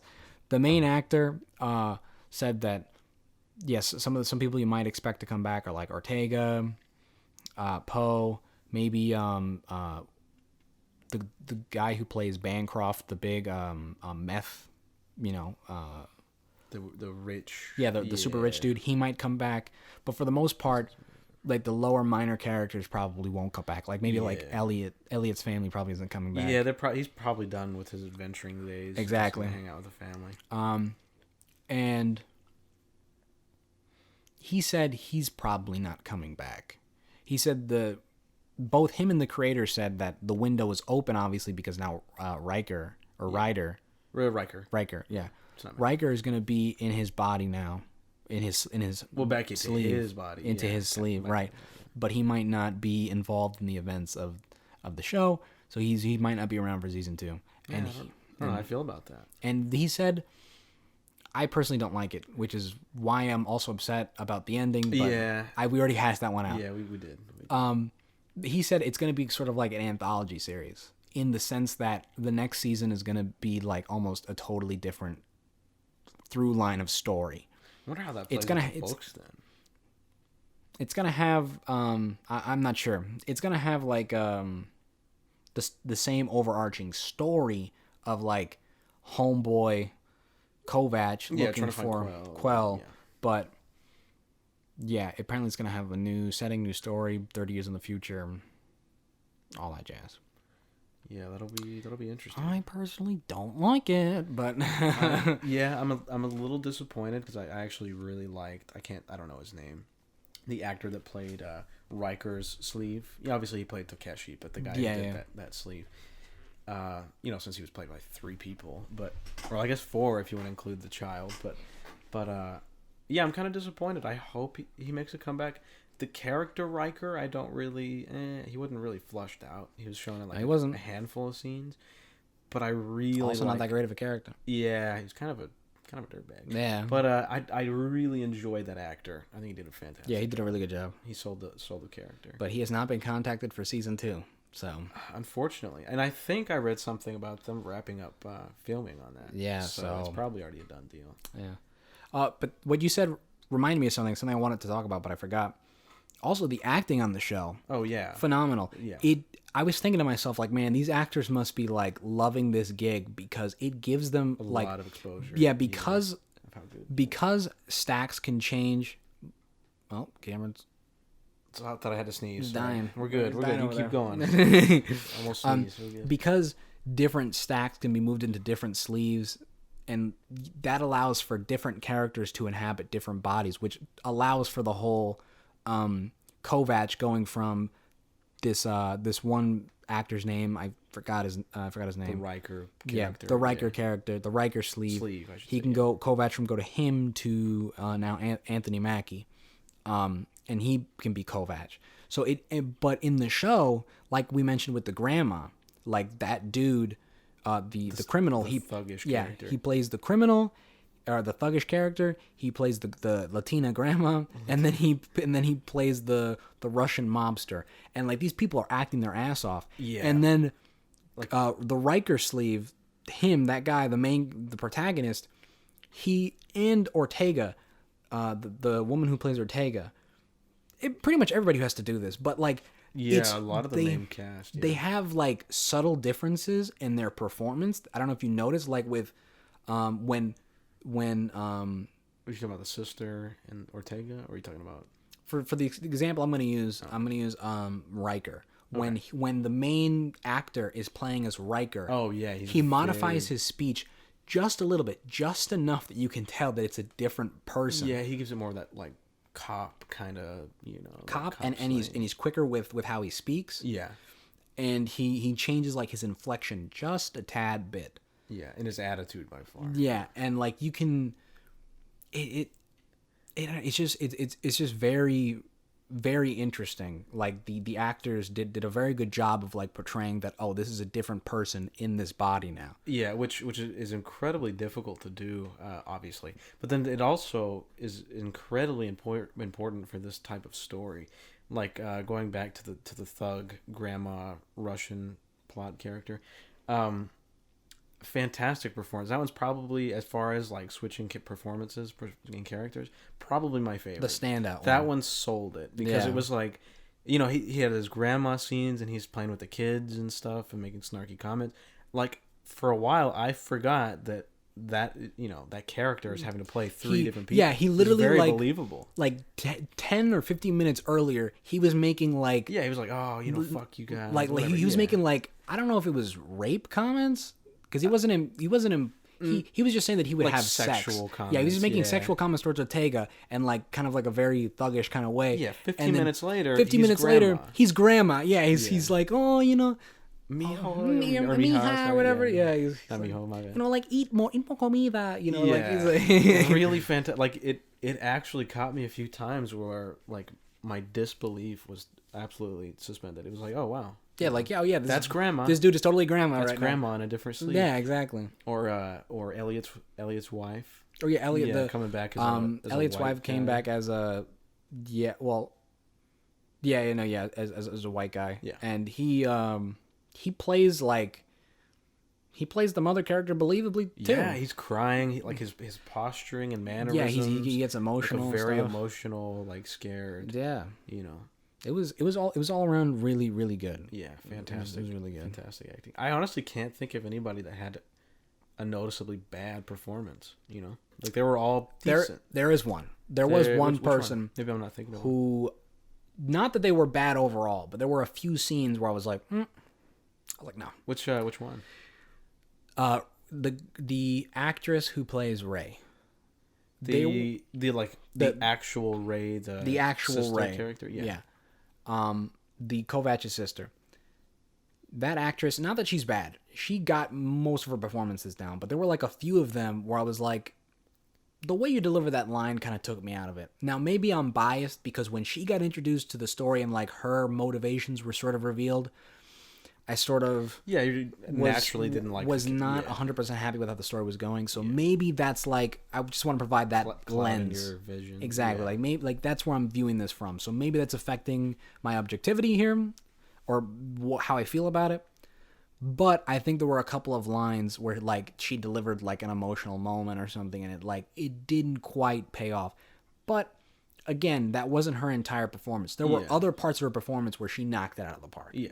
He just wasn't always on the ball. No. Kind of thing. Of course. But I mean, overall, there was no like, that was overall, yeah. awful. The acting was good. It was very good. Yeah, very enjoyable. The overall plot, like you said, there's some issues. Apparently, from what I've read on like Reddit and some threads online, the books are superior, which is generally the case with a lot of mediums. Harry Potter, whatever. Well, I don't know. Actually, I shouldn't say that. Some people prefer the movies, but I digress. But as far as the plot goes, not bad. I think that if the cinematography and the acting and the delivery wasn't as good as what it is, it would have suffered a lot more. Obviously, but throwing that out there, it wasn't amazing. The payoff was a little. It was a little. There were some parts that I didn't like as well. Not to the extent that you dislike it. Listen, wait, I want to clarify. Not that Yeah, I really still have the issue. I still love the show. It's just like it went from like a 9-10 to like an 8-7. Yeah. I don't think I'd give it a 7. I think I'd give it like an 8.5. Yeah. But like instead of it being like a 9.5, it got dropped down like a point because of that. Because I felt like, well, I already went over it. We've hashed that out a couple of times. Yeah. Overall, super, super good show. I would highly recommend it. I'm not sure there's much else we can really talk about. As far as the movie goes, or the show. Or I'm sorry, the show. You're right. We talked about cinematography. We hit all the themes. Yeah. I guess the only thing I can choreography. Was fight choreography is really good. Yeah. Not bad. The only other criticism I can think of right now, just because I was reminded of it, was I think also there's like 1 or 2 episodes that feel like almost filler. Like, it wasn't bad. I enjoyed myself, but I could tell, like, the plot's kind of grinding to a halt here. Not much is moving on. We're getting context and we're learning more about the characters, but the plot isn't progressing as much as it should. So that's maybe that's my only other critique. There were some lulls occasionally, but they were interesting. I was interested to keep watching. That's just a minor nitpicky critique. Yeah. That's just how I felt. If you're looking for stuff, kind of. Yeah, like if you're expecting to keep a constant pace, it doesn't do that, I think. But again, that whole second act kind of, well, it's tough because they kind of have to give you that back story. They kind of have to let you know what's going on to understand it. So, but yeah, no, I understand. Yeah. Yeah. So, I mean, if you have nothing else to say about it, I think that'll wrap up my topic. Or our topic on the show. Yeah. I mean, overall, really great show. Overall, would recommend Check it. it out. If you are skipping to this section now, coming back with after that long discussion about the show, basically our thoughts on it is we have a few critiques about exactly how everything played out, but overall, what we gave it like an 8.5. Yeah, I'd say 8.5, 9. It was super good. If you love sci-fi, and interesting concepts about like mortality and stuff like that, and themes on change and family. What it means to be human. Yeah, what it means to be human. It's super interesting. Has some interesting commentary, and it doesn't answer all of your questions. It doesn't. It sort of leaves some of those answers up to the viewer. Yeah, but I mean, the answer is important. Yeah, and what you take away from it. Yeah. But yeah, really good. Definitely should check it out. All right, Cameron, are you ready to move on to your topic? Yeah, I wanted to ask specifically. You mentioned that you have kind of came down a path to where you are. You said you're self-proclaimed currently agnostic. You started out strong, moderately strong Catholic to strong atheist to a little more mellowed out in your agnosticism. What brought you to that? What kind of got you to where you are today? Well, Cameron, with religion. It's an interesting question. And of course, I'll play into my own. Right. Yeah. So, well, I'm not exactly sure what started it off 100%, but I think if I had to guess, I would say that what started it off was two things towards my changing into being more skeptical of my religion. And it was probably when I started, I was never really I don't think I would call myself a strong Catholic. I was like a moderate Catholic. Like my family was very laissez-faire about it. But every once in a while, I would pray just for like, it almost like comfort, maybe. It turned in. I'll get to that. It turned into that, but no, like when I first did it, it was just kind of like, when you. Just something you do. Yeah, it was just something you did. Yeah. Like when you're talking to yourself. That's the best way I can put it. It was like talking to yourself when you're like just internalizing your thoughts and you basically have a conversation with yourself in your mind kind of thing. Yeah, inner monologue, yeah. Yeah, like inner monologue.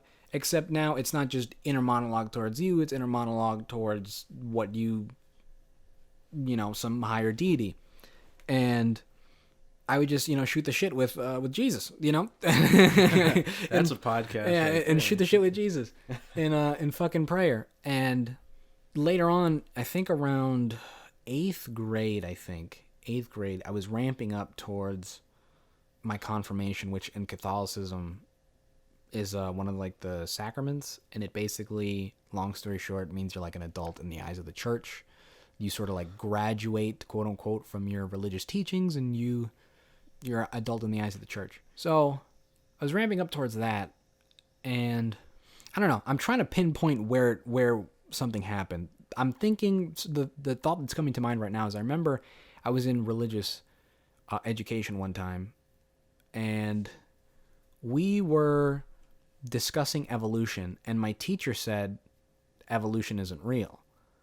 Like, if you believe in God, you can't believe in evolution. And I was like, well, no, that's not true. Evolution is pretty proven. Like, yeah, it's not. I don't believe it's a law. It's something, I'm pretty sure it's still a theory, but a scientific theory versus just the word theory, very different things. A scientific theory is very proven, but that's besides the point. Anyway, so I was arguing with this teacher. I was like, no, like, you can believe in evolution and still believe in God. Like, what if God created evolution? Like, you don't know. Like, there's so many different ways we can take this, and evolution is proven. Like, you can't take that away. Yeah. So I think things like that sort of like seeded the doubt.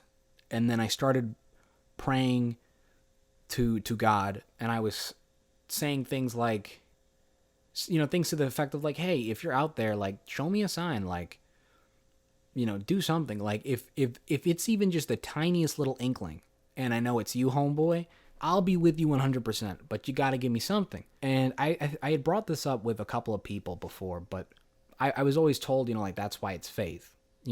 If they just show it to you, it's not the same thing as faith. And I was like, yeah, but something deep down inside of me, I wasn't satisfied with those answers. Yeah.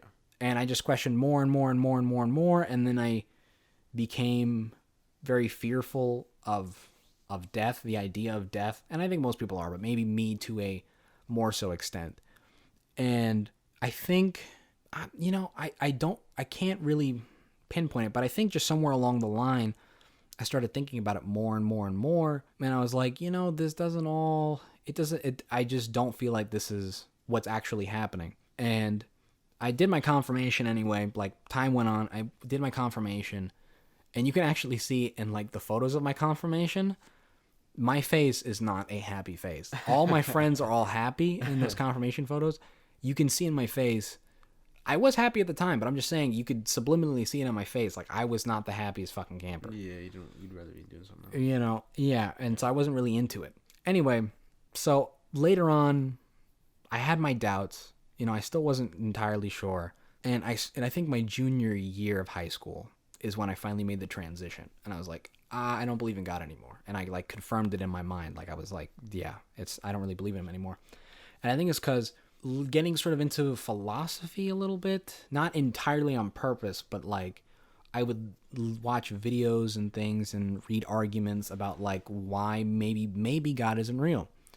And those arguments sort of, I don't know, they made sense. They rang true in my mind. And like what other people would say to like maybe with the conversations I've had with people who believe in God, and the counter arguments they would give for me, they didn't do much for me. Like I was like, I think you're wrong.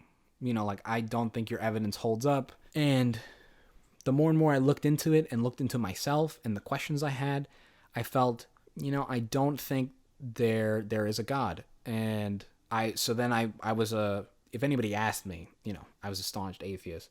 And then I think, flash forward into college, I met Jasmine, my girlfriend. She is not atheist. She's still a believer. I don't know what denomination is she is. But I met her, and then I started taking more philosophy classes, and I think last year, I think it was, or my sophomore year, I'm not entirely sure, I took a philosophy of religion class, and we explored the ever-living crap out of those arguments about religion and other people's religion, and like multiple different arguments for the belief in God and the not belief in God and all this jazz. And finally, I realized, I was like, I'm not even sure if there's no God. So I eventually came to the conclusion, like, nobody knows anything. If I don't know what's up, I don't think they know what's up. Ultimately, I'm an agnostic. If there is a God out there, it's not any of the gods on this earth that were created by, Christianity, Muslim, Hindu, whatever. Yeah, anything. Maybe they have hints of the real, maybe. But it's also entirely possible that all of it's wrong. There is no greater power. There is no nothing. So I don't know. I felt that it was better to not pick a side.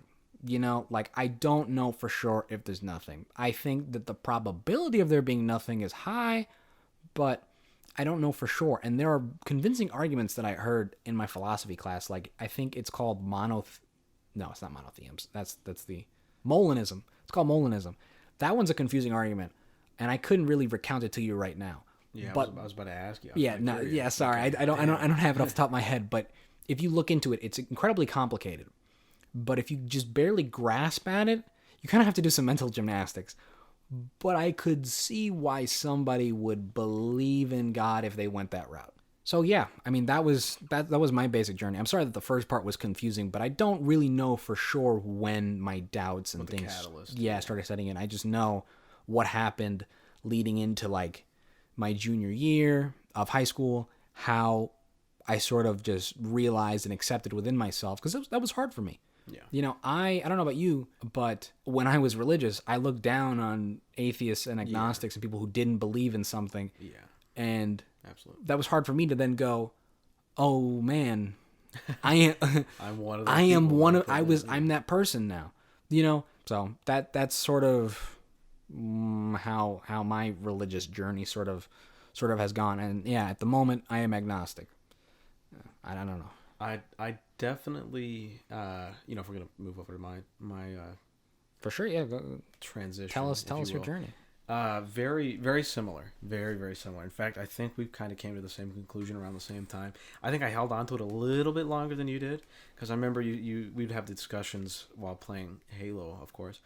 And of course, all philosophical discussions on Halo. Right, yeah. That's where the big philosophical scholars go to our time. Go to discuss. Yeah, definitely not just a bunch of 12-year-olds. But no, anyways, we would talk, and I would say something about, to pray about it, whatever, and then you'd be like, I don't know, man, I don't know, and, so for you, I think it set off a little bit quicker, maybe a little bit sooner, one of the two. But for me, brought up more Protestant or not non-denomination, which in itself is technically a denomination. You could argue whatever, but it's still kind of a category. Grew up like that. My family, I would say, a lot more devout, a little more strict with it, as opposed to your like laissez-faire upbringing with it. Mine were a little bit more strict. There was not a lot of room for doubt or questioning. It was kind of like, hey, this is the way of the world, and of course that's another thing that I wanted to add while you were talking about your story. Whenever, and this is something that I've kind of read up on, it's whenever you're teaching someone about a religious doctrine at the same age, and that's why some people argue you need to wait till they're in their teens to introduce them to these religious philosophies. When you teach a child, like, okay, don't sin because it's bad, whatever. At the same time, you're teaching them don't touch the oven or the stove because it's hot. Like they're gonna associate a lot of that stuff with like life or death. Like, you know, this is the law of the land type thing. You know, so breaking that, it's really difficult. You know, as you get older because of that, for lack of a better word, indoctrination, which I thought was kind of interesting because I had the same issue. But starting out, yeah, very very much more strict. I was very a devout Christian when I was younger. You know, my parents were always like proud to, you know, get me involved in a lot of the communities, and I was, you know, everyone thought I was going to be a little pastor growing up. I started, you know, you get questions, of course, with anything. You start getting questions as I was getting older. You know, maybe like 6th, 7th grade, something like that. The family life gets a little rough. You start asking questions. And of course, same thing. I had that ultimatum, and I was like, "Hey, give me a sign, show me something." You know, I got the same exact answer. It's faith. You know, I never got my sign. I never got that. You know, people interpret things differently, of course. Right. You know, it that kind of set that little seed. And I remember there was a video I'd watched. I can't remember exactly if it was a TED Talk or a John Green video. This was maybe fast forward a couple of years, maybe a year or two, and I watched this video. It was about critical thinking, and it was kind of like touching up on the basics of being able to think critically. And I was the same way like you. I saw like atheists and agnostics and like other religions as like, oh, they're wrong, you know, they're evil, and they're immoral, whatever. And you know, basically the message was, think for yourself, think critically, you know, listen to the other side, analyze what they have to offer, and come to your own conclusion. And so I thought, okay, you know, that's kind of interesting. So I explored maybe some Reddit threads or watched some YouTube videos, and like all of these like questions and stuff that I'd had before, I was like, wow, other people have it too, and they've taken it a step further. And you know, that kind of just sinks in. And it got to the point, and it was really tough for me too, where I, you know, kind of admit like I can't believe in this anymore. It really boiled over to a point where it was like, yeah, I'm not religious, and it was really really tough to admit that. You know, you, like I said, you're brought up with, you know, this is the law of the land. Yeah, it becomes, you know, it becomes a part of your identity. Yeah, very much. And you have to basically tear that out. That's why people are so passionate about their religious beliefs. Exactly, and it's a hard thing to, I don't know, just come to terms with. Like, you're realizing that a big part of you is changing. Yeah, a very big part. Yeah. You know, so coming to that realization, I decided probably I think like that self-admitting, high school, like freshman year, I was really really doubtful. It wasn't the best of years. Sophomore year, I was like, I don't know, I don't think so anymore. And then by the end of that, high school was done. I was out of there. I went to the military, and I was like, no, this is not absolutely. But I was going to make another point that I just forgot. I'm sure I'll remember it at some point. But coming around to that, it's interesting, you know, being able to think critically kind of pushed it all in that direction. I was gonna say, if you'll allow me. No, go ahead, because I'm still thinking on another part. So. I was gonna bring up two things. Something we can touch on later. Of course. We can maybe talk about what arguments finally put the nail in the coffin for us. Yeah. And I think we both share the same answer, but we'll see. Yeah. I was also going to say that to get to that point, you also got to be very open-minded. Yes. A lot of people say they're open-minded. Yeah, not really. A lot of people say a lot of things. Yeah, a lot of people say a lot of things. Most people aren't as open-minded as they'd like to think. No. Even us. Oh, there are a few topics that I'm like, Yeah. So you definitely have to be really open-minded to sort of like, not to pat ourselves on the back or anything like that, but it really takes a lot of like aware of self to really step back, view yourself, view what you're believing in, why you believe in it, and like where that doubt is coming from and stuff. Yeah. It's not something overnight, that's for sure. Yeah, no, definitely not. Took years. Yeah. Many years. Did you remember what you were gonna say at all? No, I think I was gonna wrap it up with like the whole, starting off devout Christian. I'm very similar to you. At first, I was like a little more staunch, a little strong on the atheism aspect, because it's, you're kind of almost like not violent. It's not violent, but very abrupt. You're kind of like ripped out of it, and you're like, yeah, okay, I am this new identity. It's very vulnerable times, so you cling to that new identity. I would say now there's a bunch of different scales and you know, you can explain it however you want, I guess. But I'd say I'm more like a agnostic atheist. Agnostic in that nobody knows for sure. The most devout believer and the most skeptical non-believer. Nobody knows 100%. You know, if we did, it'd be a lot simpler world. I'm sure. Yeah, but so agnostic in that fact, but then, you know, a little more atheist in that I sincerely doubt it. Just given the way of the world and how things work, I sincerely doubt it. You know. Before we keep going real quick, I wanted to ask, I'm getting tired of the color of the LED lights. Did you want to change it to anything else? I was going to change it to something brighter. Yeah, see, that orange was kind of, it's getting a little dark. Yeah, it's getting a little dark. What do we got? This is a scale? I like this one because nice if you look at the stuff I have on the wall, you can see that it like changes how you look at the colors. Oh yeah, it changes your perspective. Yeah, where your eyes are drawn. Yeah, it's really cool. Yeah. And like it affects like if you look at the Mentos pack. Oh yeah. Oh yeah, it's a totally different. And then like totally different color. Look at that. Yeah.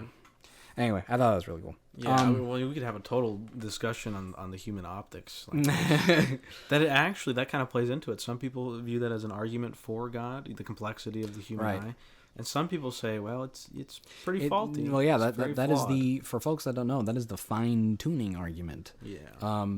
Which I could debunk that. But I still heavily lean towards the non-believer portion of that. I mean, the eyes got. So since we're talking about arguments, let's talk about if you're okay with moving on to this point. Yeah, very much. Yeah, I think I've said my piece. Excuse me. The argument that I think got us both, but I don't want to speak for you, is the argument of evil, on evil existing in the world. That is the one that I think was the final nail in the coffin for me, that if anybody can come to me and like fight back against that in any way, shape, or form, please feel free, because if you convince me, I might be a believer. I don't know. But go back to the old Catholic roots. Yeah.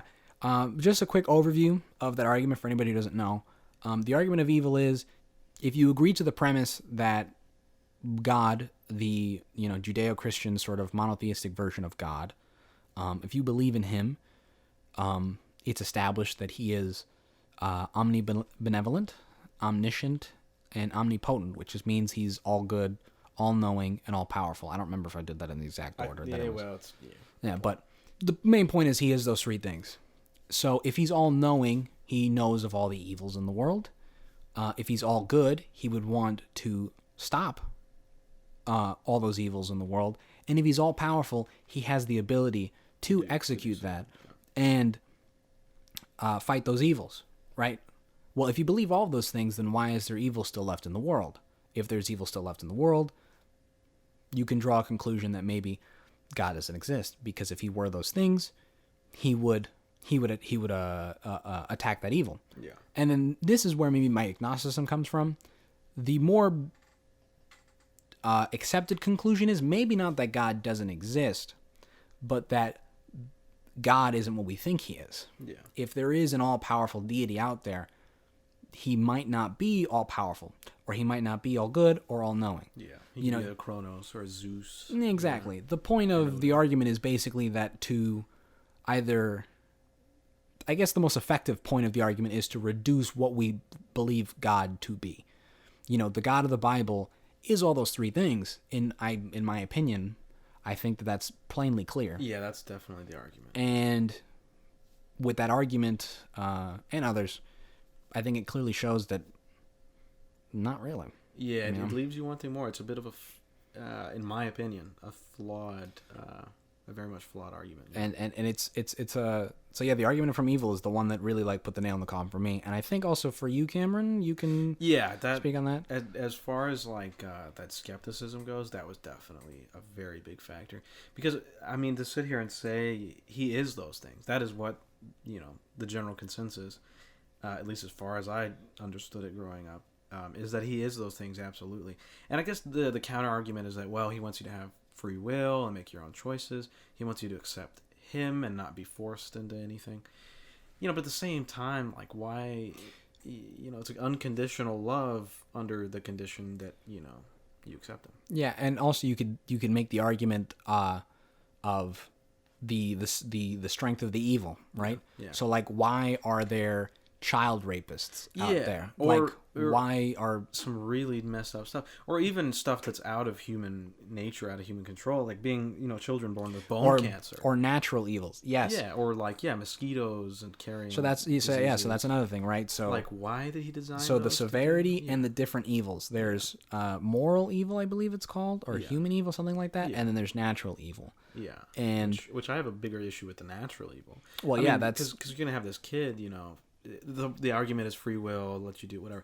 Well, how is this kid gonna get that chance? If he's got bone cancer at birth and he's dead now. He lived for like 6 months. so there's the famous example that was brought forward. I don't remember by who in the philosophy community of a fawn is going through the forest and a tree falls and slams on it and pins it to the ground, and it like it's gonna die, right? And it's like internal bleeding. It can't get up, and it's gonna die.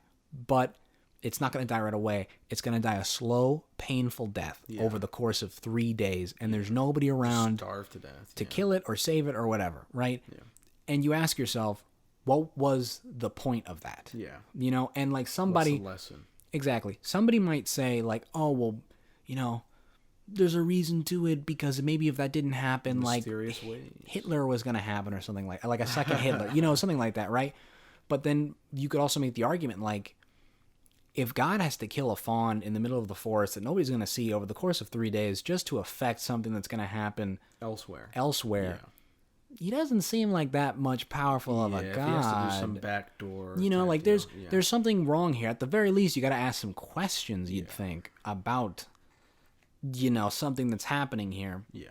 No, I agree. Yeah.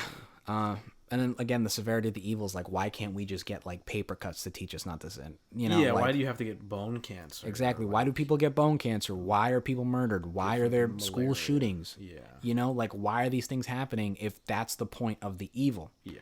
So, yeah, I don't know. It's the argument for evil is, like I said, yeah, that was the one I think. Ignoring all the other ones which have equally strong arguments, I think that one resonates a little bit more. And just to bring it back around, I don't know if you had anything more to say about that. But... No, it was going to be an echo chamber. And okay. Yeah. Yeah, we kind of don't have the other side of this. Yeah, I was going to say, this is not very fair. But, we had some disagreements on Altered Carbon, Yeah. That's where the arguments were. Just to bring it back around, just to explain the fine-tuning thing, that the argument is, just to lay it out, is that when you look at the human body, you look at it in a way that almost everything has a purpose. Yeah. Right? So, like, in the same way that a watch has different parts that encompass the whole to make it work, we, the human body, have different parts that come together and make the whole that serve purposes. Yeah. Well, what the common counter-argument to it, or the defense against it, is people are like, well, why do we have a blind spot? Why do we get... like right in the... Yeah, it's interesting. Why do we get pancreatic cancer? Like, why, does sometimes the... Why do you need glasses? Yeah, why do... Yeah, me. God, why'd you give me glasses? Just had to throw that Like, why are my eyes deteriorating? It would seem like it's not exactly a fine-tuned world. Yeah. Like, I can't think of anything off the top of my head, but, like, there are some examples of some animals that aren't exactly fine-tuned. Yeah. Oh, they're yeah, I mean, the list is countless. I'm no engineer by any means, but there are definitely some design choices that are like, well, this could have been thought about better. If it's created by this super being, Exactly. Why is it that flawed? Yeah, and it would also sort of, that argument of fine-tuning also sort of interferes with the theory of evolution a little bit. Yeah. Because then... It kind of answers that. Yeah, if God... If you believe in evolution, you can't really believe in fine-tuning, because why would God fine-tune something and then give it the ability to change? Yeah. And adapt, exactly. Yeah. All right. Yeah, because if it was a perfect design, exactly. Why does it need to change? Yeah. Yeah, so... Anyway, we went off on a tangent on the arguments. But yeah, that's... Yeah, bringing it back. Bringing it back. What... we were talking about our religious journey. Is there anything else you want to talk about? I guess that's the topic, our religious journey. So to Yeah, speak. I did kind of want to, because that's not something that we could talk for 30 minutes about. It's just a journey, but to kind of segue into that thought process. I don't know. Did you want to Did you want to touch up a little bit more on that altered carbon reference to reality? With the vaccines and the rights versus freedoms. I'm sorry. Securities versus freedoms. Or did you kind of want to? No, I think I already stated earlier like how I feel about that kind of thing. I didn't know if you wanted that. Yeah, like if it doesn't infringe on the rights of other people, then like Fair I'm okay with it. Fair I guess that does bring to something that I guess could be a way of closing it out, sort of closing out the topic. If there's nothing else you want to say about it. I will say now, I'm way more cool about it as long as anybody doesn't try to like push stuff on me. Yeah. I think it's no matter who you are, no matter what you believe in, as long as you, are a good person and you live a good life, I think, you're all right with me. Yeah. I agree 100%. Yeah. I don't care as long as it doesn't like interfere with our interactions together. Yeah, as long as you're not harming or pushing it on someone that unwanted. Yeah. What's the saying? Religion is like a penis. It's like it's great. You can have it. You can be proud of it. Just don't whip it out in public. Or try to force it on people. I've never heard that one before. Have you not? Yeah. I like that one. Don't. It's great that you have it. Just don't force it on others. I actually have a quote. It's more detrimental to religion. So maybe it doesn't fit here. We should also say that like you brought up, Cameron. We don't have anything against like the values of like, let's just say Christianity, like not all, like the basic core tenets of Christianity, pretty good. Yeah. We basically don't kill, don't steal. Exactly. We basically run our society off of those values, and there's nothing wrong with that. Now, I'm not saying we couldn't get there without. Yeah, well, actually, I was going to say, you mentioned like running our society on the values. I don't know, the Ten Commandments. It's like don't kill, but then there's some of it. It's like don't have false idols, etc. So I wouldn't say all of it by any means. And I will give the argument that I don't know. I'm going to use an example: Japanese culture or a lot of the Far East culture. So continuing with that, basically you have like the society that was isolated from the West for a very long time. I mean, it was only in closer to recent history that they really kind of got introduced and involved. But, with the society that had nothing to do with the Judeo-Christian values or beliefs, they still had, like, murder laws, theft laws, you can't rape, you can't this, that, and the other. I feel like a lot of that is human nature.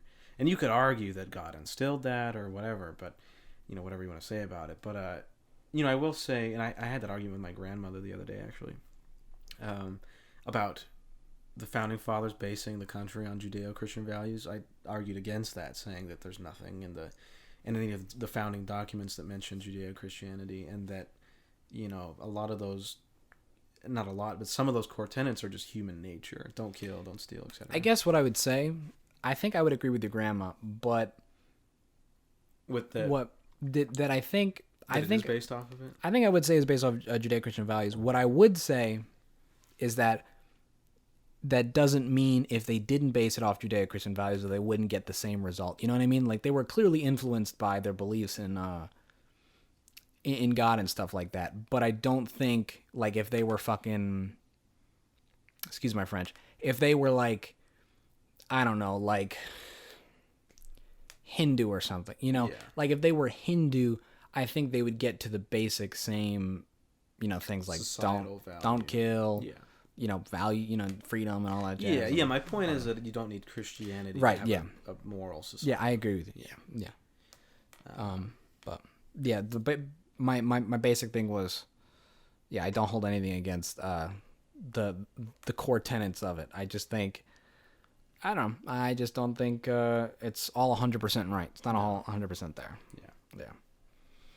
Well, all right. I mean, that's. Is there anything else you wanted to say about religion? I think that pretty much. I think our echo chamber covered it good. Enough, Yeah, I do think it would have been nice to have a counter argument. Yeah, it would have been nice to have something else. It doesn't have to be an argument. It can just be a discussion. Yeah, well, maybe I can get somebody else on at some point. Yeah, we'll have a part 2. Yeah. So I guess that was our religious journey, so to speak, and, Yeah, some and a of little our bit extra. arguments. Yeah. All right. Well, Cameron, we just did 2 hours and 4 minutes. Oh wow, we went way over time. Look at that. That's all right. I always say to aim for like an hour, but like that never ends up happening. Yeah. It's just because when people are having natural conversations, Yeah, you'd have to put more structure to it. Segment things like, oh crap, we're out of time. But I have to be a producer and just cut people off. Be like, all right, shut the hell up. We're Yeah, moving we're on. moving on. Yeah. Yeah. But I guess that's why I like podcasts more, because you don't have that limit. Yeah. You know. A little more fluid. Yeah, it's more fluid. But yeah, that was fun. I enjoyed talking about religion and Altered Carbon. Yeah, very much. And I look forward to the next season of Altered Carbon. I hope that. Man, I hope it's really good. I do too. That was really good. I want to see what they do with it. I look forward to that as well, and I look forward to coming back on the podcast. Oh yes, we'll definitely have to have you on again at some point in time. Yeah. All right, this has been episode 4 of A Hill to Die On. I'm Matthew. And I'm Cameron. Thank you for listening. We'll hopefully see you in the next episode.